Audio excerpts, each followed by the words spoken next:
Sir నమస్తే sir. నమస్కారం అండి. ఏం పేరు సార్? నా పేరు నరసింహారెడ్డి. రెడ్డి గారు ఏం చేస్తుంటారు? నేను ex army present department of టూరిజంలో జాబ్ చేస్తున్నాను. సార్ ఎక్కడ సార్ ఉండేది? మేము ఉండేది పటాన్ చెరువు కృషి డిఫెన్స్ కాలనీ. ఓకే, ప్రతాప్ చెరువు కాన్స్టిట్యూన్సీలో ఉంటారు. yes సార్ ఎట్లా సార్ పటాన్ చెరువులో అంటే డెవలప్మెంట్ పరంగా చూస్తూ ఉంటే? డెవలప్మెంట్ పరంగా చాలా బాగుంది. మేము 2010 నుండి ఇక్కడ ఉంటున్నాను. అప్పటికి ఇక సరైన రోడ్ లేకపోయేది. రోడ్లో చూసుకుంటే చాలా బాగున్నాయి. తర్వాత మిగతా విషయాలు ఎడ్యుకేషన్ పరంగా కూడా గ్రౌండ్స్ కానీ ఇతర స్కూల్ పిల్లలకు కానీ వెరీ ఫాస్ట్గా బాగుంది. అంటే ఇప్పుడు ఏరియాలో చూస్తూ ఉంటే ఇప్పుడు ఇక్కడ గవర్నమెంట్స్ కాలేజ్ కావచ్చు, స్కూల్ కావచ్చు, కాలేజ్లు, ఇక్కడ హాస్పిటల్స్ ఇవన్నీ వస్తూ ఉన్నాయి. అంటే ఇదంతా ఎప్పుడు డెవలప్మెంట్ అయింది? ఇవన్నీ ఇప్పుడు జస్ట్ ఈ 2010 తర్వాతనే ఇవన్నీ డెవలప్ అయ్యాయి. మేము 2010-12లో ఇక వచ్చే ముందు అసలు నిజంగాను లింగంపల్లి నుంచి ఇక్కడ రావాలంటే బస్సులో ఒక మనిషి ఉండకపోయేది. లింగంపల్లి నుంచి రావాలంటే ఒక మనిషి ఉండకపోయేది.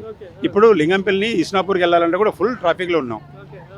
ఇక్కడ మంచి గ్రౌండ్ కానీ లేకపోతే పిల్లల స్కూల్ కానీ ప్రతి ఒక్కరి చిన్న ఒక రోజు 200-300 సంపాదించుకునే వాళ్ళు కూడా ఒక మంచి అట్మాస్ఫియర్ ప్లేస్ అన్నమాట. అంటే ఏరియల్ డెవలప్మెంట్ బాగానే అవుతుంది. Area development is very fine, చాలా బాగా అవుతుంది ఇక్కడ.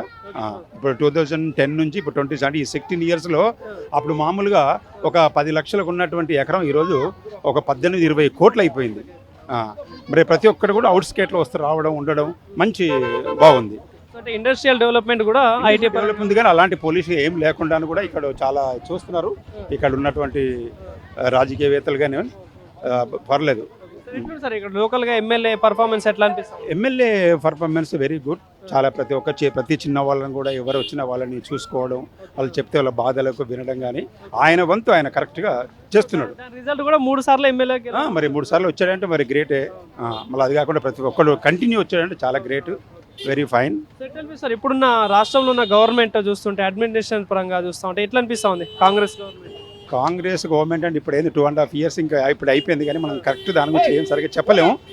కాకపోతే కాంగ్రెస్ ప్రభుత్వం అనేది మొత్తం త్రూఅవుట్ తెలంగాణలో ఇప్పుడు ఇక్కడ ఉన్నటువంటి ఎమ్మెల్యే మైపాల్ రెడ్డి గారు మాత్రం ఈ పటాన్ చెరువు కాన్స్టిట్యూషన్లో ప్రతి ఒక్క స్ట్రీట్లో కానీ ఎక్కడ కానీ వెరీ నైస్. ప్రతి మనిషి కూడా కలవడం ఆయన, ఎందుకంటే చెప్పుకోవడం తక్కువ చేయడం ఎక్కువ, అది నేను గమనించాను.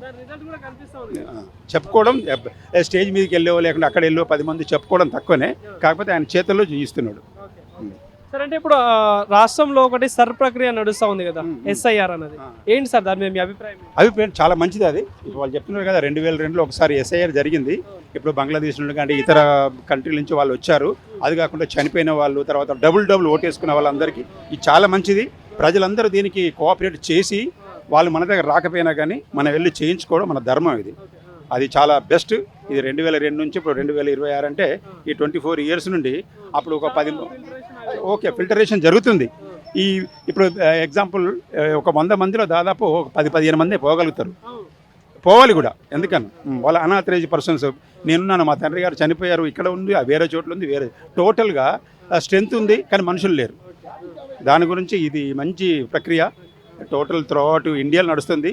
అది కాకుండా ఈ కాన్స్టిట్యూషన్లో కూడా ఎంతమంది BLOలు ఉన్నారో వాళ్ళ లిస్ట్ అవుట్ చేశారు. వాళ్ళు కూడా ప్రతి ఇంటికి రావడం చూసుకోవడం జరుగుతుంది. దానికి BLOs లేదా రాజకీయంగా ఏజెంట్లు కూడా వచ్చి చెప్తున్నారు. దీని ప్రజలు కూడా సహకరించి చేయించాలి, చాలా మంచిది. ప్రతి ఒక్క ఎడ్యుకేటెడ్కి, ప్రతి పిల్లలకి చాలా మంచి అవసరం. ఎప్పుడైతే ఫిల్టర్ అనేది ఒక మంచిని మనం తీసుకొని చెడును పారేసేటువంటి విధానం నేను అనుకుంటున్నాను. ఇది SIR అనేది ఏ రాజకీయంగానో ఏ కులానికో ఏ మతానికో కాదు, టోటల్ మన ఒక సిటిజన్కి సంబంధించిన విషయం. సరే ఇప్పుడు కేంద్రంలో బీజేపీ గవర్నమెంట్ ఉంది కాబట్టి, సో ఇక్కడ రాష్ట్రంలో కాంగ్రెస్ ఉంది, ఇంతకుముందు BRS ఉండే. సో ఎట్లా అనిపిస్తుంది సార్? అంటే నెక్స్ట్ తెలంగాణలో ఏమైనా అవకాశం ఉంటుందా బీజేపీకి? కానీ బీజేపీకి నెక్స్ట్ అయితే ఉండదు. ఇప్పుడున్న ప్రశ్న నెక్స్ట్ అయితే బీజేపీకి ఉండకపోవచ్చు నేను అనుకుంటున్నాను. ఇప్పుడు ఇంత తొందర ఉండదు. కాకపోతే లాస్ట్కి ఇప్పుడు కొంచెం ఇంప్రూవ్మెంట్ అయింది. ఇప్పుడు నెక్స్ట్ రాబోయే 29లో ఉండకపోవచ్చు, కాకపోతే మంచి గట్టిగా నిల్చుంది ఉంటుంది. ఎవరే కానీ కష్టపడ్డప్పుడు ఎవరో ఒకటి వాళ్ళు అదే మేనత్ ఫల్ మీటా అంటారు చూసావా. మీరు చిన్నప్పుడు ఎంత కష్టపడితే ఇదే ఒకరోజు మనకు దొరుకుతుంది. అది ప్రతి ఒక్కరికి కష్టపడి దొరుకుతుంది. సార్ అంటే ఇప్పుడున్న పరిస్థితి చూస్తా ఉంటే ఇప్పుడు ఒక GHMC ఎన్నికలు వచ్చే అవకాశం ఉంది కాబట్టి ఎట్లా ఉంటుంది సార్ ఇక్కడ ఈ 3-4 పార్టీల మధ్య? ఎందుకంటే ఇప్పుడు జనసేన వచ్చే అవకాశాలు ఉంటుంది ఇక్కడ, అంటే ఎంట్రీ ఇస్తున్నారు. సో ఎట్లా ఉంటాయి GHMC? కష్టం సార్. జనసేన అనేది ఇక్కడ రావడం కష్టంగా ఉంటుంది, టీడీపీ రావడం కష్టంగా ఉంటుంది. ఎందుకంటే తెలంగాణ ప్రభుత్వంలో మనకు చిన్నప్పటి నుండి కూడా మనకు తెలంగాణ తెలంగాణ అని చెప్పి ప్రతి మనిషిలోకి ఉంటుంది కనుక ఈ వాళ్ళని దగ్గరికి కొంచెం రానివ్వకపోవచ్చు అని అనుకుంటాను. ఓన్లీ కొన్ని ఏరియాలో కూకట్పల్లి ఆ ఏరియాలో వాళ్ళ మనుషులు వస్తారు, కానీ జనసేన కానీ లేకపోతే ఇంకా వేరే పార్టీ వచ్చే అవకాశాలు తక్కువ. ఏదో వాళ్ళ పేరు పెట్టుకుంటున్నారు కానీ ఇప్పుడున్న పరిస్థితులు చూస్తూ ఉంటే జిహెచ్ఎంసీ ఎలక్షన్స్ రిజల్ట్స్ ఎవరి ఫేవర్లో ఉండొచ్చు అంటే ఇప్పుడు అధికార పార్టీ ప్రతిపక్షం ఉంది, బీజేపీ ఉంది కాబట్టి ఎవరి ఫేవర్లో ఉండే అవకాశాలు ఉన్నాయి ఇప్పుడున్న పరిస్థితులు చూస్తూ ఉంటే? ఇప్పుడు సార్ ఇంకో 2.5 years ఎలక్షన్ టైం ఉంది. ప్రజలన్నీ గమనిస్తున్నారు. వాళ్ళు ఎవరే కానీ ఈ రోజుల్లో మనకు వాళ్ళు ఏ రాజకీయంగానో లేకుంటే పార్టీ పరంగానో లేకుంటే మతపరంగానో చూడటం లేదు. ఎవరైతే బాగు చేస్తున్నారో వాళ్ళని ఎన్నుకుంటారు. కానీ ఇప్పుడంత ముందు ఏం చెప్పలేకపోవచ్చు. ఒక 6 months తర్వాత తెలిసిపోతుంది. ఇప్పుడున్న పరిస్థితులు అయితే ఉన్న జిహెచ్ఎంసీ ఎలక్షన్స్లో జిహెచ్ఎంసీ ఎలక్షన్ అయినా ఏ ఎలక్షన్ అయినా కానీ ఇప్పుడు స్థానికంగా ఉన్నటువంటిదే కొంచెం క్యాండిడేట్ని బట్టి అది చూస్తున్నారు. Thank you. Okay, thank you.